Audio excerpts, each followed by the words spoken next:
90s, and it sped Buffalo on a course that made them that decade's most dominant and explosive AFC team. The men who made it go were Jim Kelly, the popular and perennial Pro Bowl quarterback, and game breakers James Lofton and number 83 Andre Reed.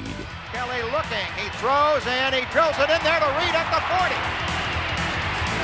Reed at the 35, at the 30, down the sideline to the 20, 10, 5, touchdown! Andre Reed, the small college superstar from tiny Kutztown State, has emerged as the most prolific receiver in Buffalo Bills history. He's the all-time leader in catches, yardage, and touchdowns. and has earned a team record 6 consecutive Pro Bowl appearances.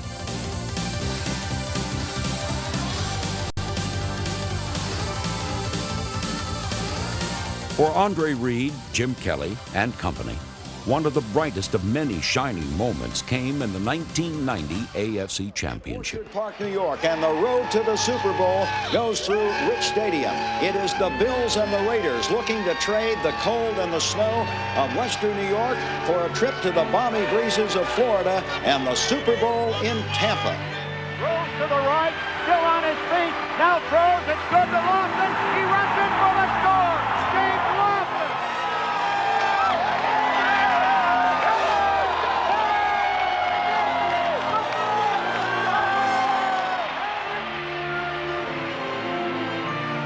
Thurman at the 10, breaks the tackle to the 5, he's in for the touchdown, Thurman Thomas!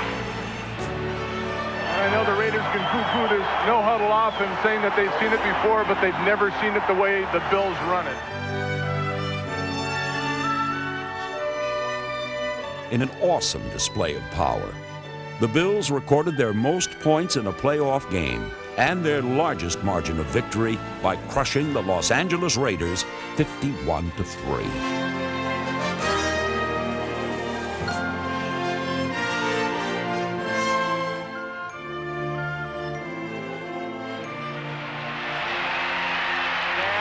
Davis, he's in for the touchdown. The Bills have scored again. Unbelievable. It took 25 years to get there, and they did it in championship style, annihilating the Raiders 51-3.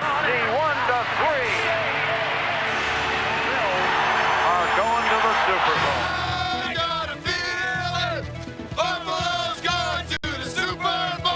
Elway coming up under center. And he's going back to throw. A little screen pass, batted down and intercepted by Carlton Bailey. He runs in for the touchdown. He runs in for the score. It is pandemonium. Carlton Bailey intercepted it, broke a tackle, and ran in for the score.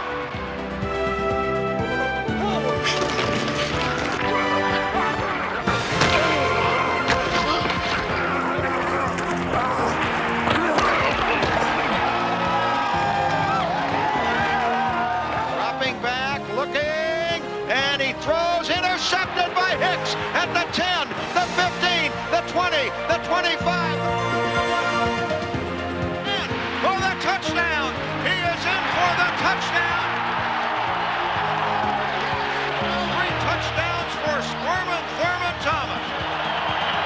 And the Bills are making NFL history with a 4th straight American Football Conference championship. No mention of the Buffalo Bills and their greatest moments can be complete without focusing on some of the wildest, most frenetic, fantastic finishes in pro football history.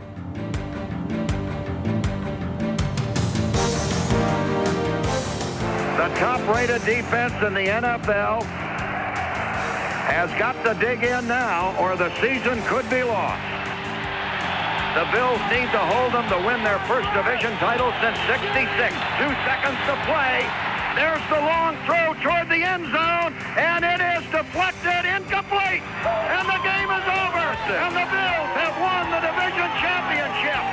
What a dramatic finish in the fog and the rain of San Francisco.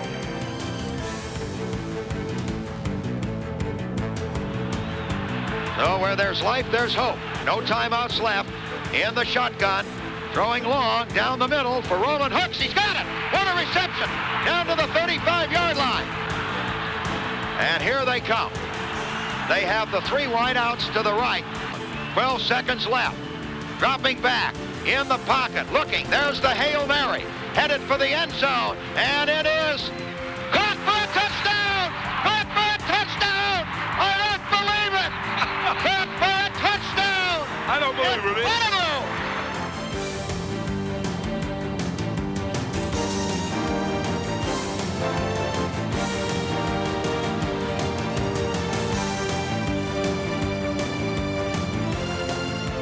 inside the 3-yard line. Last play coming up. Just inside the 3, and here comes Kelly. What a finish. Kelly waiting. Last play of the game. Back to throw, and he's going to run, and he dives for the touchdown. He dove for the touchdown. Jim Kelly is being mobbed. The game is over. The Bills have won it in one of the most dramatic finishes in Buffalo Bills football history. Jim Kelly ran for the touchdown, and the Bills to a man are swarming and mobbing him at the goal line. What an unbelievable finish. The Bills have won it on the final play of the game. Never seen anything like that, Van. Never. Never seen anything like that. Absolutely. I've never seen a finish like that. Well, they might just put it up here. They're going to be teeing off on Kennebrew for sure. Here's Kelly to throw. Looking, and he's got a man there, and it is complete to Reed at the 20. A flag on the play, to the 10, to the 5. He's in for the touchdown. Let's see what the flag is all about. Let's see what it's all about. Andre Reed has the ball. The flag is on the field, and we'll wait for the announcement here. They're waving it off, and no, it's going to stand. It's a touchdown for the Bills. How do you like that? The Buffalo Bills' most fantastic finish of all earned them a chapter all to themselves in the NFL record book. It all began on a cold day in January 1993, when the Bills' hopes for a third straight trip to the Super Bowl appeared to be shot down by Warren Moon and the Houston Oilers.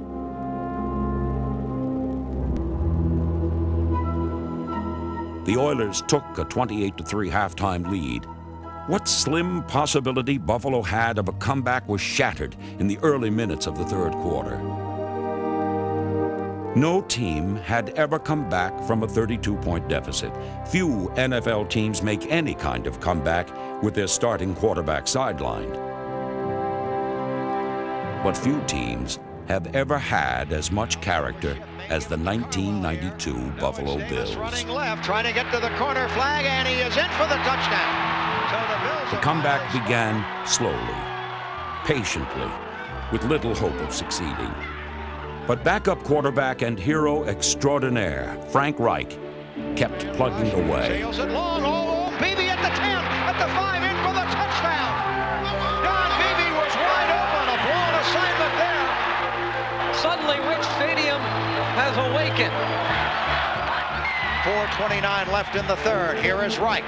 Looking to throw, rolls out, throws, down there is Reed at the 5, in for the touchdown. Andre Reed has scored.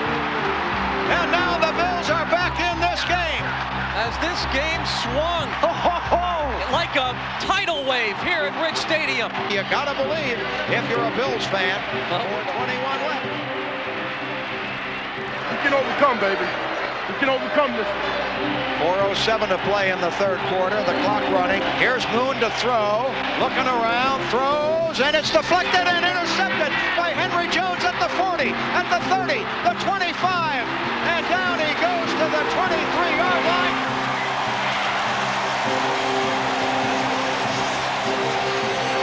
Reich is going to the shotgun. 4th and 5 at the 18. There's the snap. He backs up. He looks. He throws. Reed, touchdown. Reed for the touchdown. Unbelievable. The Bills are back in it now. Big time.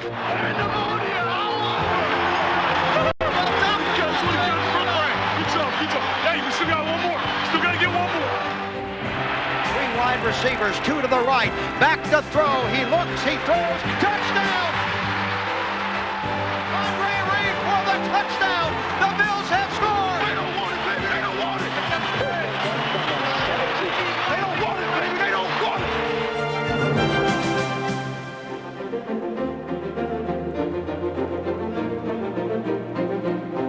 Looking around, throws, intercepted by the Bills. It is picked off by Odom.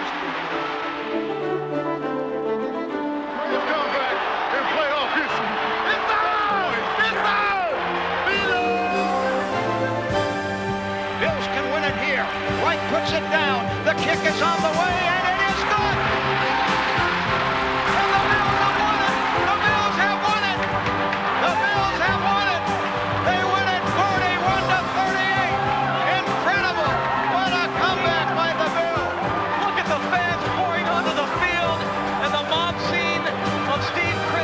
The Buffalo Bills' 41-38 victory was the greatest comeback in NFL history. It was a staggering, towering achievement. The greatest moment among many in the glorious 35-year history of the Buffalo Bills.